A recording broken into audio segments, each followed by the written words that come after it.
Есейіп ескіре бастағанның 4 үлкен белгісі. Есею қашанда жастың үлкеніне қарамайды, керісінше төмендегі 4 үлкен белгіге қарайды. Бірінші, көңіл-күйің әрқашанда орнықты болып өзгере бастайды.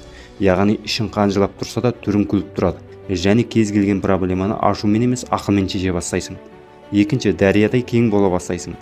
Өміріңде аяғыңа оратылып кедергі жасайтын, көре алмайтындарға бет жаққан құрлы көрмейсің. Кез келген мәселеге бір өзің шешім қабылдап, өзіңнен басқа ешкімге сенбей, тек ұлы армандары үшін ғана алға ұмтыласың.